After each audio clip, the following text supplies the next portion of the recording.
Digestion is the process by which food taken into the body is converted into substances that can be utilized by the body. So, food is ingested by first entering the mouth, the first aspect of the alimentary canal.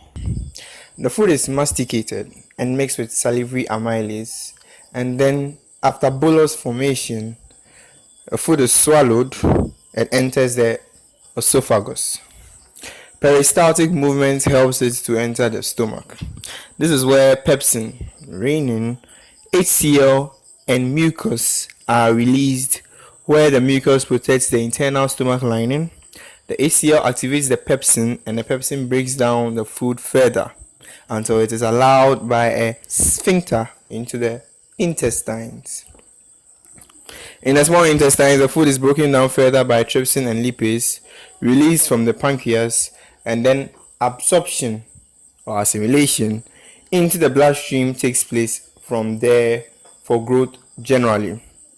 Absorption and assimilation of somewhat also takes place in the large intestines.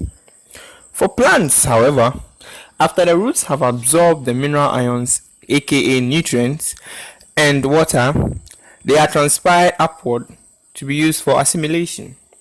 Water is absorbed through the roots by the root hair cells. The mass transport system of plants describe how plants transport their sugars and their water. Photosynthesis is the process by which plants and algae and even some bacteria convert light energy into chemical energy. Thus, they convert water and carbon dioxide into carbohydrates and waste oxygen using light or solar energy. Plants make their own sugars through photosynthesis. In order to utilize these sugars by the rest of the plant's body, they have to be transported. The means of transporting these sugars are known as translocation. Aside the sugars made by the process of photosynthesis, mineral ions has been absorbed by the roots are also translocated. The system that does the transportation is known as the phloem tubes, as a result of the end-to-end packing of the phloem cells. These cells transport the sugars and water, or cell sap, after photosynthesis to all parts of the plant, where they are immediately converted into energy or stored. Next to the phloem tubes are the xylem tubes made of xylem cells. These transport water and mineral ions from the root up to the leaves for photosynthesis to take place. The whole process occurs because of evaporation that occurs in plants. So picture all these minerals soaked in water molecules and arranged in the xylem cells. If evaporation, transpiration, occurs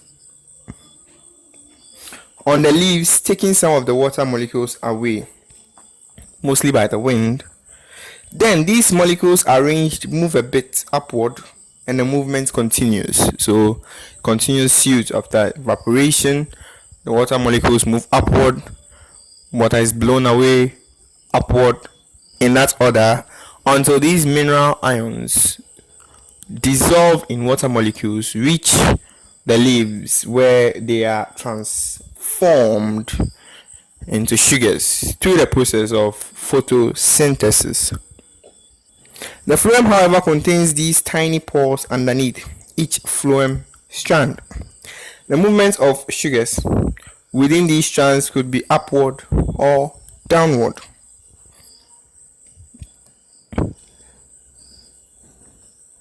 Khalid needs water so badly.